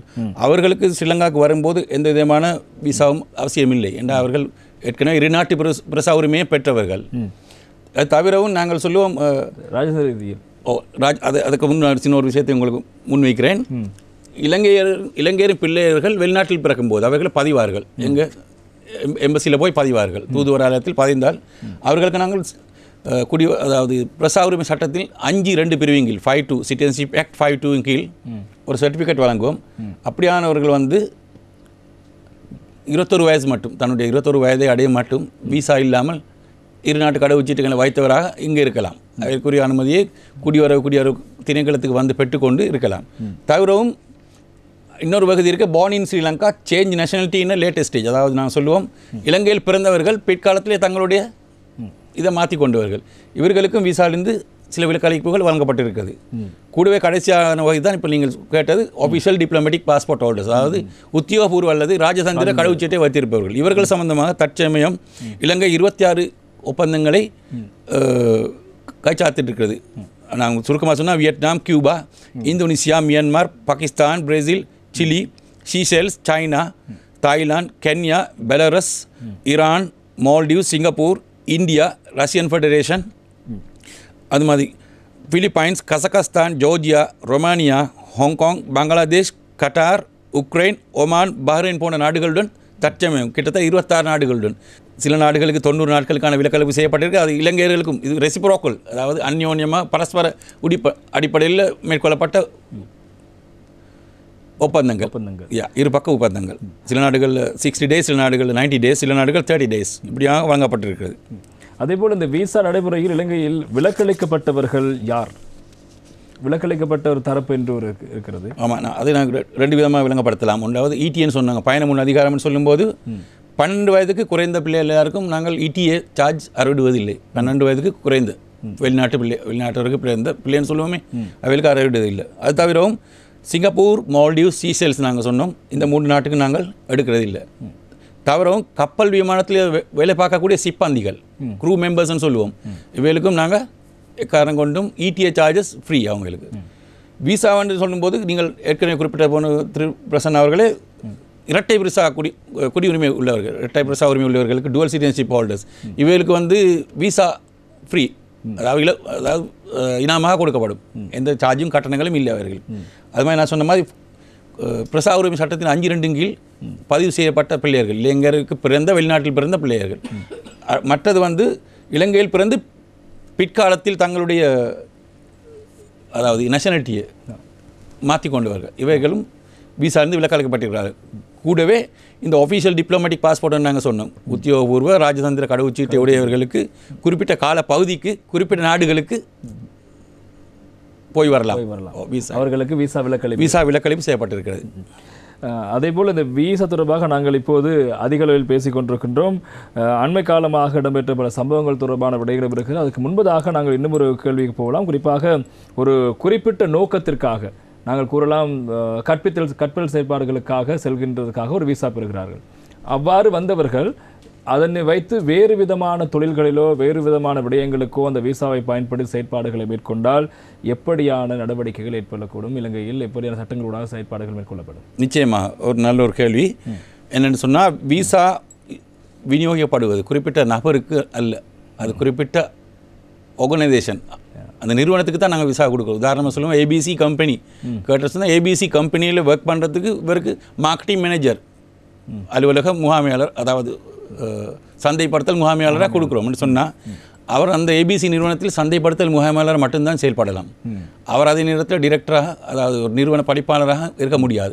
அதே நேரத்தில் அதை குறிப்பிட்ட மார்க்கெட்டிங் மேனேஜர் XYZ என்ற கம்பெனியில் போய் ஒர்க் பண்ணவும் முடியாது. ஏன்னா அவர் கொடுக்கப்பட்ட விசாவுடைய நோக்கத்தை அவர் மாற்றக்கூடாது, எந்த காரணம் கொண்டு. அது வயலேஷன் ஆஃப் விசா, அது விசாவை விலக்கடி முறிக்கப்பட்ட ஒரு கர்மமாக கருதப்பட்டு குடியுரிமை சட்டத்தில் ஒன்று பிரிவின் கீழ் சட்ட நடவடிக்கை எடுக்கிறதுக்கு இடம் இருக்காது அவர்கள் சம்பந்தமாக. எனவே குறிப்பிட்ட நோக்கங்களுக்கு குறிப்பிட்ட இடத்துக்கு விநியோகிக்கப்பட்ட விசாவை அவர் அதே நோக்கத்துக்கும் அதே நிலையத்துக்கும் தான் பாவிக்க முடியும். அல்லாமல் மார்க்கெட்டிங் மேனேஜராக வந்தவர் போய் கேம்பஸில் லெக்சர் பண்ணவும் இயலாது. அவருக்கு அதில் புலமைத்துவம் இருக்குன்னு சொல்லி என்ன அவர் வந்த நோக்கம் என்ன, அதை மட்டும்தான் செய்யணும். அந்த விடயங்கள் கண்காணிக்கப்படும். கண்டிப்பாக அதுக்காக எங்களுடைய விசாரணை பிரிவுகள் தாராளமாக காத்திருக்க. இந்த நேரம் பொதுமக்களிலிருந்து ஃபெக்ஸ் மூலமாக, தொலைபேசி அழைப்புகள் மூலமாக, வேறு அனாமதிய கடிதங்கள் மூலமாக, நாங்கள் வேறு வச்சிருக்கோம் இன்ஃபார்மன்ட்ஸ் அவைல் மூலமாக இந்த வந்துன்னு சொன்ன தகவல்கள் உடனடியாக அது சம்பந்தமாக நாங்கள் அப்படி ஏதாவது சம்பவங்கள் அண்மை காலமாக அரங்கேறி இருக்கிறதா? அப்படி நிறைய பிடிச்சிருக்கோம். குறிப்பாக சொல்ல போனால் நம்ம ஏரியாக்களில் யாழ்ப்பாணத்தில் கூட ஸ்ரீலங்கன் வந்தவர்கள் நிறைய பேர் விசா ஸ்ரீலங்கன் சொல்லும்போது Sri Lankan not now Sri Lankan, earlier Sri Lankan, prior Sri Lankan visa இல்லாமல் இருந்தவர்கள் கூட கடந்த காலங்களில் இப்படிப்பட்ட சந்தர்ப்பங்கள் இருக்கிறது. எனவே குடிவரவு குடியகல் திணைக்களம் எப்போதுமே விழிப்போடு இருக்கிறது. கண்டிப்பாக நாட்டுடைய பாதுகாப்பும் பொருளாதார ஸ்திரத்தன்மையும் கண்டிப்பாக இதன் மூலம் உறுதி செய்யப்படும். எல்லை கட்டுப்பாட்டை நாங்கள் எந்த அளவுக்கு உறுதி செய்கிறோமோ அந்த அளவுக்கு நாட்டுடைய பாதுகாப்பு, நாட்டு மக்களுடைய நலனோம்பல், கூடவே பொருளாதார ஸ்திரத்தன்மையும் உறுதிப்படுத்தப்படும் இதன் மூலமாக. ஏண்டா ஒரு தேவையில்லாத ஒரு நபர் இருக்கும்போது அவரை எங்கள் நாட்டுடைய செலவிலே நாங்கள் அவரை அனுப்பி வைக்கிறது, இது சம்பந்தமாக அவருக்கு உணவளிக்கிறது, அவரை பராமரிக்கிறது, அவருக்கு மருத்துவ செலவுகளை மேற்கொள்வது, இதெல்லாம் எங்களுக்கு வீணான செலவுகள். அப்படி இல்லாமல் இருக்கிறது சிறந்த எல்லை கட்டுப்பாட்டு முகாமைத்துவம் இருப்பது நாடொன்றின் பாதுகாப்பையும் ஸ்திரத்தன்மையும் கண்டிப்பாக உறுதியாக அமையும்.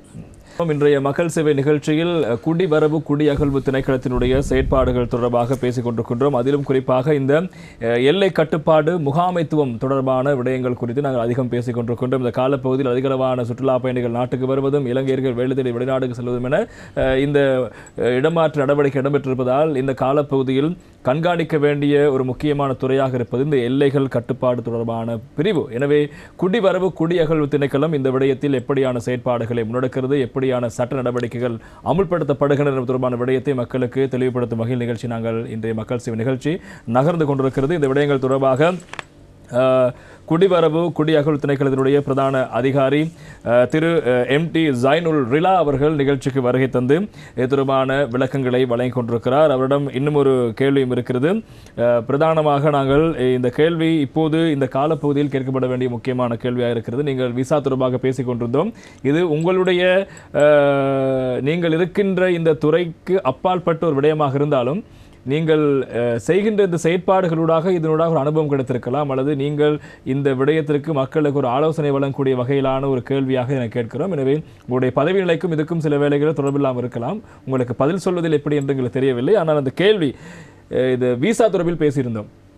சட்டவிரோதமாக விசா வைத்திருப்பது, அதாவது விசா முடிந்தும் தங்கியிருப்பது தொடர்பான விடயங்களை பேசியிருந்தோம். ஆனால் அண்மை காலமாக இலங்கையர்கள் இந்த விசிட் விசாவில் வெளிநாடுகளுக்கு சென்று அங்கு வேலை இல்லாமல் திண்டாடி பிரச்சனைக்குள்ளாகி பல்வேறு பிரச்சனைகள் அனுபவித்து வந்திருக்கிறார்கள்.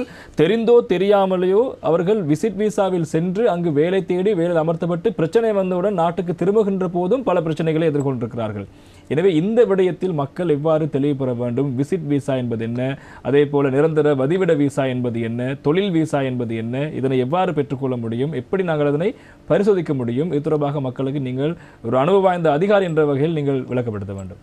நிச்சயமாக விசிட் விசா என்று சொல்லும்போது அது பதம் அது விளக்கு தெளிவாக விசிட் பண்ணுவதற்காக வேண்டிய, அதாவது நாங்கள் ஏதாவது ஒன்று தரிசிப்பதற்காக வேண்டி போகிறது தான் விசிட் விசா. குறிப்பிட்டு நாங்கள் ஏற்கனவே இலங்கை விசா தொடர்பாக நாங்கள் எவ்வளவு கரிசனையாக இருக்கிறோம், அதுபோல் மற்ற நாடுகளும் தங்களுடைய நாட்டுடைய விசாக்கள் தொடர்பாக அதனை வயலேட் பண்ணுபவர்கள் தொடர்பாக கண்டிப்பாக கரிசனையுடன் இருப்பார்கள் அந்த அதிகாரிகள். அப்போ விசிட் விசாவில் போகக்கூடிய ஒருவர் எந்த காரணம் கொண்டும் அங்கே ஒர்க் பண்ண முடியாது, எந்த நாட்டிலையும் ஒர்க் பண்ண முடியாது விசிட் விசாவில். அப்போ கண்டிப்பாக ஒரு சில நாடுகளில் ஸ்டூடெண்ட் விசாவில் போனால் ஒரு குறிப்பிட்ட மணித்தியாலங்கள் வேலை செய்யலாம், அது அனுமதிப்புடன் குறிப்பிட்ட குடியுறவுத்துறை அதிகாரிகளுடன் அந்த அலுவலகத்தின் அனுமதிப்புடன் செய்யலாம். மற்றும்படி எந்த காரணம் கொண்டும் விசிட் விசாவில் போகிறவர்களை வேலை செய்ய முடியாது. உதாரணத்துக்கு துபாய்க்கு நிறைய பேர் போய், ஸ்ரீலங்காவிலிருந்து விசிட் விசா மூலமாக போய் ஒமானோட நாடுகளில் போய் பல வேறுபட்ட இன்னல்களை கடந்த காலங்கள் நீங்கள் விவசாய தொடர்பு ஊடகங்கள் மூலமாக கண்டிருப்பீர்கள். பல இன்னல்களை சந்தித்தார்கள், சிலவர்கள் மானபங்கப்பட்டும் போனார்கள். காரணம் இந்த கள்ள கும்பல்கள் இவர்கள் தொடர்பாக எப்போதும் ஏப்பமிட்டு கொண்டிருக்கிறார்கள். அவர்கள் என்ன செய்யணும்னா இப்படியானவர்களை கொண்டு போய் ஹியூமன் ஸ்மக்லிங் அல்லது ஹியூமன் டிராஃபிக்கிங் என்று சொல்லும் மனித கடத்தல் சம்பந்தமான இந்த வியாபாரங்களில் அவர்களுடைய உழைப்பை சுரண்டி பிழைக்கக்கூடிய இதுகளில் அவைகளை ஈடுபடுத்தி சரியான சம்பளம் கொடுக்காம குறிப்பிட்ட தொழில் தகைமையிலும் எதுவும் பரீட்சிக்காமல் வேலைக்குரிய தகைமைகளையும் பரீட்சிக்காமல் நீண்ட நேர வேலைகள் எடுத்து இப்படியான மோசமான நிலைமைகளுக்கு அவர்களை உள்ளாக்கி கடும் கஷ்டத்துக்கு உள்ளாக்கக்கூடிய நிலைமை விசிட் விசாவில் போய் வேலை செய்யறதுக்கு ஏற்படும். அதனால் கண்டிப்பாக தொழில் சம்பந்தமான எம்ப்ளாய்மெண்ட் விசா, சில நாடுகளில் ரெசிடென்ட் விசான்னு சொல்லுவாங்க, ஸ்ரீலங்காவில் ரெசிடென்ட் விசான்ற பேர் தான் பாய்க்கப்படுது, வதிவிட விசான்ற பேர். அப்போ அப்படியான அந்த குறிப்பிட்ட கேட்டகரி வேலை செய்யக்கூடிய அனுமதியுடன் கூடிய விசாவை கண்டிப்பாக பெற்று செல்ல வேண்டும். இது சம்பந்தமாக இலங்கை வெளிநாட்டு பணியும் அதுபோலவே எங்களுடைய குடியுறவு திணைக்களமும் கூடிய கரிசனையுடன் விமான நிலையங்களிலே கடமையாற்றும் போது செயற்படுகிறார்கள். எனவே இந்த பாமர மக்கள் அதிகளவாக இந்த வெளிநாட்டு பணிப்பெண்களாக வேலைக்கு செல்கின்றவர் இந்த பிரச்சனைக்கு உள்ளாகிறார்கள். அவர்களுக்கு இருக்கின்ற மிக முக்கியமான பிரச்சனை, தங்களுக்கு வழங்கப்பட்டுள்ள விசா எதுவென்று அவர்களுக்கு தெரியாத நிலையில் செல்கின்ற நிலைமை இருக்கிறது. சிலர் தெரிந்தும் செல்கிறார்கள், அப்படியும் இருக்கிறது. ஆனால் ஏமாற்றி அலை செல்லப்படும் விடயங்கள் இருக்கிறது. இந்த விசாவை எப்படி அவர்கள் அடையாளம் கண்டு கொள்வது, அதனை எப்படி இது விசிட் விசாவா அல்லது இது ஜப் விசாவா என்பதை அவர்கள் எப்படி அடையாளம் காண்பது, அந்த விடயத்தை எப்படி அவர் தெரிந்து கொள்வது? உண்மையிலே குறிப்பிட்ட சம்பந்தப்பட்ட ஆளுக்கு அது சம்பந்தமான அறிவு இல்லைன்னு சொன்னாலும் தெரிந்த ஒருவருக்கு கொடுத்து அல்லது அத்துறையில் நிபுணத்துவம் பெற்ற ஒரு அதிகாரி கொடுத்து இது சம்பந்தமாக அவர்கள் தெளிவுபடுத்திக் கொள்ளலாம். அல்லது குறிப்பிட்ட எம்பசியில் கொண்டு போய் கொடுத்து அதை பரிச்சித்து பார்க்கலாம், இது உண்மையான விசாவா அல்லது இதன் மூலமாக நான் போனால் தொழில் பெறலாமா அல்லது நான் சட்ட விரோதமான நடவடிக்கைகளுக்கு நான் முகம் கொடுக்க வேண்டி வருமா என்றது அவர்கள் தெளிவுபடுத்திய பின்னர் போது அவர்களுடைய கட்டாய கடமை. இந்த பயணம் போகிறது யாருன்னு சொன்னால் அவையில் தான், விசாவை இஷ்யூ பண்ணினாக்களோ யாரும் அல்ல. அப்போ போகிறவர் எந்த நிலைமையை முகம் கொடுக்க போகிறன்றதை போகும் முன்னமே தீர்மானித்துக் கொள்வது புத்திசாலித்தனமானது தான் எங்களுடைய அபிப்பிராயம். காரணம் இப்போது இருக்கின்ற ஏஜென்சிகள் பல மீது பல்வேறு குற்றச்சாட்டுகள் இருக்கிறது, பலர் கைது செய்யப்பட்டும் இருக்கிறார்கள். அதில் குறிப்பிடப்படுகின்ற விடயம் எங்களுக்கு தெரியாது என்று கூறுகின்ற ஒரு விடயம் இருக்கிறது. இன்னொன்று, நீங்கள் அங்கு சென்றால் நிச்சயமாக வேலை கிடைக்கும், செல்லுங்கள் என்ற விடயங்களை கூறி செல்கிறார்கள். ஆனால் நீங்கள் கூறுகின்ற விடயத்தை பார்த்தால் நிச்சயமாக தொழில் என்ற விடயத்தை அடிப்படையாக வைத்து நீங்கள் சென்றால் விசிட் விசா என்ற விடயத்தை நீங்கள் அங்கீகரிக்க கூடாது. கண்டிப்பாக அதனை ஏற்றுக்கொள்ளக்கூடாது. நீங்கள் தொழில் விசாவிலே செல்லுங்கள் என்பது முக்கியமான விடயம். எனவே இவர் ஆரம்பத்தில் வெளிநாட்டவர்கள் நாட்டுக்கு வருகை சென்ற போது எப்படியான சட்டங்கள் அமல்படுத்தப்பட்டதோ அதே போன்று இங்கிருந்து நீங்கள் செல்கின்ற போது அந்த நாடுகளில் இலங்கையை விடவும் கடுமையான சட்டங்கள் கொண்ட நடைமுறைப்படுத்த நாடுகள் இருக்கின்றன. எனவே நீங்கள் அந்த விடயத்தை நீங்கள் கடுமையாக பின்பற்ற வேண்டும். அதே போல இன்னும் ஒரு விடயம் இருக்கிறது, இது விமானம் ஊடாக செல்கின்றவர்கள் விசாவை வைத்துக்கொண்டு.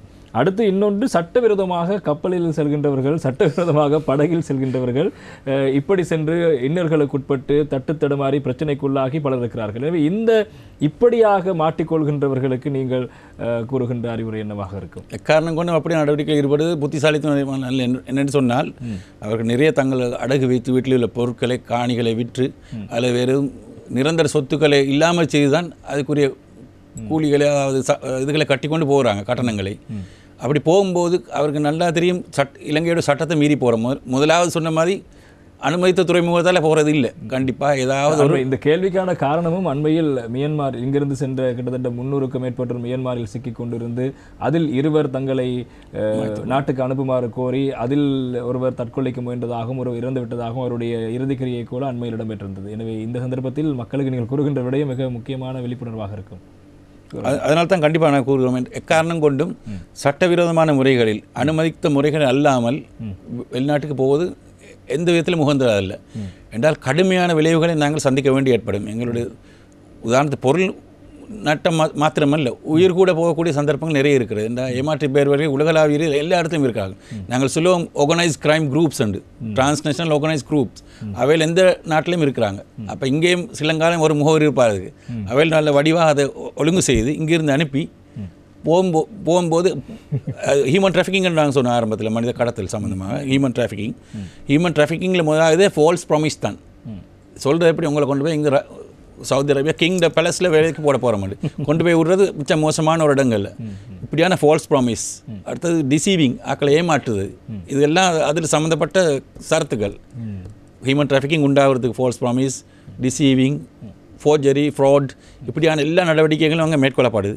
இவை எல்லாத்தையும் ஏமாந்து தன் அறிவோடு போகிறது ஸ்மக்லிங். உதாரணமாக இன்னொரு ஆள் கொண்டு போகிறார், எனக்கு சொல்கிறார் 25 லட்சம் தந்தால் அவங்கள நான் கொண்டு போய் கனடாவில் இறக்கி விடுறேன். அப்போ போகிறார், தாராளமாக போகிறார், விருப்பத்தோடு போகிறார், தன் அறிவோடு போகிறார். கண்டிப்பாக போர்டர் விட்டு போர்டர் போகுது. அப்போ அதுக்கு நாங்கள் சொல்ல ஹியூமன் ஸ்மக்லிங் அண்டு ஹியூமன் டிராஃபிக்கிங்னு சொல்லக்கூடிய விஷயம் நாட்டுக்குள்ளே நடக்கலாம்.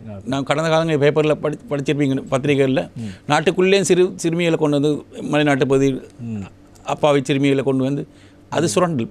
ஒருத்தருட சிரமத்தை சுரண்டி பிழைக்கிறது வந்து ஹியூமன் டிராஃபிக்கிங்னு சொல்லுவோம். அது வெளிநாட்டிலே நடக்கலாம். சில நேரம் இவை இரண்டும் இணைந்து human trafficking plus human smuggling கூட்டாக நடக்கக்கூடிய சான்சஸ் நிறைய இருக்குது. அதனால் தங்களே தாங்களே விக்டிம்ஸாக மாற்றிக்கொள்ளாமல் தப்பிக்கொள்வது தான் புத்திசாலித்தனமானது. தங்களுடைய பொருளாதாரத்தையும் சீர்குலைத்து நல்ல வாழ்க்கையும் சீர்குலைத்து அவற்றை போய் திரும்ப சிறை வாழ்வு அனுபவித்து நாடு திரும்பி வர வேண்டிய நிலைமை வரும். இங்கே வந்தாலும் கூட கடுமையான சட்டங்களுக்கு முகம் கொடுக்க வேண்டி வரும். சட்ட நோக்கங்களுக்காக வேண்டி சில நேரங்களில் சிறைவாசத்துக்கு கூட போகக்கூடிய சான்ஸ்கள் நிறைய இருக்குது. எனவே அந்த விடயங்களை இதை முற்றுமுழுதாக அறிந்து கொள்வது நண்பன் என்பதுதான் எங்கள் தமிழ் பேசும் நண்பர்களுக்கு எங்களால் சொல்லக்கூடிய ஒரே ஒரு அறிவுரையாக இருக்கிறது. இன்னும் ஒரு கேள்வியும் இருக்கிறது. இந்த கடவுச்சீட்டு தொடர்பாக நாங்கள் அண்மையில் பேசியிருந்தோம், கடந்த காலங்களில் பேசினோம். இப்போது நீங்களும் ஆரம்பத்தில் சில விடயங்களை குறிப்பிட்டிருந்தீர்கள். இந்த கடவுச்சீட்டு பெறுகின்ற விடயத்தில் இலங்கை குடிவரவு குடியகல் திணைக்கள பிரதான காரியாலயத்தில் நீண்ட வரிசை மக்கள் வெள்ளம் நிரம்பி இருப்பதாக கூறப்பட்டது. இன்னும் மக்கள் அதிகளவு இருக்கிறார்கள். ஆன்லைன் புக்கிங் போடப்பட்டும் இன்னும் 2-3 மாத காலங்களுக்கு பெற்றுக்கொள்ள முடியாமல் இருப்பதாக கூறப்படுகிறது. எனவே இப்போது அதிகளவானவர்கள் வெளிநாடு செல்ல முயற்சிக்கிறார்கள். இதனை மேம்படுத்துவதற்கு அல்லது மக்கள் அலைக்கழிக்கப்படுவதை தடுப்பதற்கு குடிவரவு குடியகல் திணைக்களம் எப்படியான திட்டங்களை எதிர்காலத்தில் முடக்க போகிறது? எப்படியான திட்டங்கள் கைவசம் இருக்கு? சிறப்பான காலத்துடன் தொடர்பான கேள்வியை நீங்கள் தொடுத்திருக்க. அடுத்ததாக தற்சமயம் உங்களுக்கு தெரியும், கொரோனா தொற்றிலிருந்து உலகளாவிய ரீதியில் ஒரு பொருளாதார பின்னடைவு காணப்படுது. அது இலங்கை போன்ற வளர்ந்து வரும் நாடுகளை பாரிய அளவில் பாதித்து விட்டது. எனவே இந்நாட்டு மக்கள் வெளிநாட்டு தொழிலுக்கு போகக்கூடிய ஒரு ட்ரெண்ட் அதிகமாக ஏற்பட்டு விட்டது. எனவே நிறைய பேர் நாங்கள் ரஃபாக கணக்கு பார்த்தோம், நேற்று மட்டும் ஒரு 3 லட்சம் பேர் தொழிலுக்காக போயிருக்கிறோம். 4 லட்சத்துக்கு கிட்ட ஆட்கள் வந்து பாஸ்போர்ட் எடுத்திருக்காங்க. அப்போ அந்த அளவுக்கு வெளியில் போகிறது இருக்குது. அப்போ அதனால் கியூவும் கொஞ்சம் கூடத்தான் செய்யும் கட்டாயமாக. அதை நாங்கள் எப்படி சமாளித்து எங்களோட பிராந்திய காரியாலயங்கள் மாத்திரை, அது மாதிரி கண்டி, குருநாகல், அடுத்தது வவுனியா, இது 4லேயும் சிறப்பாக செய்கிறோம். ஒரு பிரதான காரியாலயத்தையும் செய்து கொண்டிருக்கிறோம். கிட்டத்தட்ட 4000 பேருக்கு கிட்ட 2 டேர்ன்ஸ் வேலையை செய்கிறோம். மார்னிங் டேர்ன் உண்டு, ஈவினிங் டேர்ன் உண்டு. இரவு 10-11 மணிக்கு சில ஆட்கள் வீட்டு போகிறது. இந்த அளவுக்கு கடுமையாக வேலை செய்கிறா நாட்டு நிலைமை, நாட்டுக்கு ஏதாவது டொலர்களை பணங்களை உழைக்கணும், வெளிநாட்டு பணம் அனுப்புதல்களை நாங்கள் ஊக்குவிக்கும் மூலமாக இந்த நடவடிக்கை ஈடுபடுகிறோம். ஸோ அது உண்மையான செய்தி. இது எதிர்காலத்தில் தற்சமயம், அதாவது சொல்லப்போனால் தற்சமயம் குடிவரவு கட்டுப்பாட்டு நியாயமாக இருக்கக்கூடிய ஹர்ஷா இலுக்விட்டி அவர்கள் இலங்கை நிர்வாக சேவையில் நீண்ட அனுபவமுடைய ஒரு சிறந்த ஒரு அதிகாரி. அவர் தன்னுடைய திறமைகளை வெளிக்காட்ட நீண்ட காலமாக இப்போ புதுசாக தான் அவர் வந்தவர். இப்போ வெளிக்காட்ட தொடங்கியிருக்கிறார். அவர் என்ன சொல்கிறாண்டா, இப்போ இனிமேல் பாஸ்போர்ட்டுக்காக ஜனவரி நடுப்பதிலிருந்து அது நாங்கள் செயல்படுத்தியிருக்கிறோம். ஆன்லைன்லேயே போடக்கூடிய ஒரு சந்தர்ப்பத்தை அவர் ஏற்படுத்தி கொடுக்குறார். அதுக்குரிய சகல விதமான மென்பொருள் இதெல்லாம் செய்து முடிஞ்சு, சாஃப்ட்வேர் டெவலப்மெண்ட்லாம் செய்து முடிஞ்சு ஜனவரி நடுப்பகுதியிலிருந்து ஆன்லைன்லேயே அப்ளை பண்ணலாம். அப்போ வலிச்சுகமாக இருக்கும். ஆவணங்கள் எல்லாம் ஆன்லைன் நீங்கள் அனுப்பலாம், அதையும் கூட அப்லோட் பண்ணலாம். அப்போ அதை நாங்கள் அது சரிபில் பார்க்குற எங்களோட வேலை இங்கேருந்து. அதாவது நீங்கள் ஆன்லைனில் இனி புக்கிங் போட தேவையில்லை. அதாவது அதை தடுக்கிறதுக்காக வேண்டி தான் இடைத்தரகர்கள், வெளியே இருக்கக்கூடிய தரகர்களுடைய பிரச்சனையிலிருந்து பொதுமக்கள் அப்பாய மக்கள் மாட்டிக்கொள்வதற்காக தற்போதைய கட்டுப்பாடு நாயகம் ஹர்ஷா இலுக்விட்டி அவர்கள் இது சம்பந்தமாக தனிப்பட்ட கவனத்தை செலுத்தி நடவடிக்கை எடுத்திருக்கிறார்கள். எனவே எதிர்வரும் காலங்களில் ஆன்லைன்லேயே பாஸ்போர்ட்டுக்கு அப்ளை பண்ணலாம். அப்போ தங்களுக்கு விரல் அடையாளம் செய்வதற்காக பிராந்திய காரியாலயங்களிலும் 10 தெரிவு செய்யப்பட்ட டிஎஸ் ஆஃபீஸ் பிரதேச செயலகங்களிலும் அதுக்குரிய உபகரணங்களை வழங்கி பயிற்றப்பட்ட அலுவலகர்கள் மூலமாக செய்யலாம். அப்போ இங்கே வரும்போது பாஸ்போர்ட்டுக்கு வந்து தங்களுடைய ஆளாட்டத்தை உறுதிப்படுத்தி எடுத்துக்கொள்ளலாம். அல்லது கூரியர் சர்வீஸ் மூலமாக பாஸ்போர்ட்டை அனுப்பக்கூடிய லெவலுக்கு கொண்டு வர போகிறார். அது மட்டுமல்லாமல் நீங்கள் சொன்ன மாதிரி எங்களுடைய பாஸ்போர்ட்டை வேறு விதமாக மாற்றங்கள் செய்யக்கூடிய, ஃபோர்ஜரி பண்ணக்கூடிய இதை தடுக்கிறதுக்காக வேண்டி தற்போதைய கட்டுப்பாட்டாளர் நாயகம் அவர்கள் பாஸ்போர்ட்னு சொல்லுவோம் நாங்கள், எலக்ட்ரானியல் பாஸ்போர்ட் சிப்போட கூடின அது சம்பந்தமாக பூர்ண நடவடிக்கையில் தற்சமயம் மேற்கொண்டு இப்போ அது வந்து டெண்டர் கால் பண்ணி நடைமுறைப்படுத்தக்கூடிய லெவலுக்கு கொண்டு வந்துட்டார். அதையும் நாங்கள் 2024-25 வருஷத்துக்குள்ளே செயல்முறைப்படுத்தக்கூடிய ஒரு சிறப்பான நிலையில் உள்ளோம். ஆமாம், நிச்சயமாக நீங்கள் இறுதியாக கூறிய விடயங்கள் ரசிகர்களை பொறுத்த வரைக்கும் மிக முக்கியமாக இருந்திருக்கும். காரணம், இனிவரும் ஜனவரி நடுப்பகுதிக்கு பிறகு நீங்கள் வந்து கொழும்பில் வரிசையில் நிற்க வேண்டிய தேவையில்லை, அல்லது ஆன்லைனில் புக்கிங் செய்ய தேவையில்லை. நேரடியாக நீங்கள் ஆன்லைனில் உங்களுடைய பாஸ்போர்ட் டாக்குமெண்ட்ஸை நீங்கள் போட்டு பாஸ்போர்ட் எடுத்துக்கொள்ளக்கூடிய வாய்ப்பு இருப்பதாக, அதற்கான ஏற்பாடுகள் மேற்கொள்ளப்படுவதாக தெரிவித்திருந்தால் நல்ல சிறந்த ஒரு விடயம். எனவே இன்றைய தினம் நாங்கள் முக்கியமாக பேசியிருந்த விடயம் என்னவென்றால், குறிப்பாக எல்லை கட்டுப்பாட்டு முகாமைத்துவம் இப்போது அதிகளவானோர் வெளிநாட்டவர்கள் நாட்டுக்கு வருகை தருகின்ற விடயம், அதே போல இலங்கையர்கள் வெளிநாடு செல்கின்ற விடயம், விசா பெற்றுக்கொள்கின்ற விடயம், விசா பெறுகின்றவர்கள் மேற்கொள்ள வேண்டிய நடவடிக்கை, சட்டவிரோதமாக வந்தால் என்ன செய்வதென பல விடயங்கள் தொடர்பாக நாங்கள் பேசியிருந்தோம். அதற்கு மேலதிகமாகத்தான் இந்த வெளிநாட்டு சென்றவர்கள், இங்கிருந்து சென்றவர்கள் தொடர்பான விடயங்கள் தொடர்பில் நாங்கள் கவனம் செலுத்தியிருந்தோம். எனவே இன்றைய நிகழ்ச்சி எல்லை தாண்டி செல்கின்றவர்களுக்கும் எல்லை தாண்டி வருகின்றவர்களுக்கும் இருக்கின்ற சட்ட அணுகுமுறை தொடர்பான விடயத்தை மக்களுக்கு தெளிவுபடுத்துவதற்கான ஒரு மக்கள் சேவை நிகழ்ச்சியாக இன்றைய நிகழ்ச்சி அமைந்திருந்தது. எனவே இலங்கையினுடைய குடிவரவு குடியகல் திணைக்களத்தினுடைய பிரதான அதிகாரி திரு MT ஜைனுல் ரிலா அவர்கள் நிகழ்ச்சிக்கு வருகை தந்து இந்த விடயங்கள் தொடர்பாக பல்வேறு முக்கியமான விடயங்களை, காத்திரமான விடயங்களை சுட்டிக்காட்டியிருந்த வசந்தம் டிவியினுடைய மக்கள் சேவை நிகழ்ச்சி சார்பாக உங்களுக்கு எங்களுடைய நன்றிகளை தெரிவித்துக் கொள்கின்றோம். நன்றி திரு பிரசன்னா அவர்களே, நன்றி வசந்தம் டிவி அன்பர்களே. ஆமாம், எனவே இந்த தகவலோடு இது முக்கியமாக இந்த விடயங்களை நீங்கள் கவனத்தில் கொண்டு எதிர்காலத்தில் இந்த செயற்பாடுகள் நடப்பிக்கின்ற நம்பிக்கையோடு இந்த தகவலோடு இன்றைய மக்கள் சேவை நிகழ்ச்சியை நாங்கள் நிறைவு கொண்டு வருகிறோம். அடுத்த மக்கள் சேவை நிகழ்ச்சியில் சந்திக்கலாம். வணக்கம்.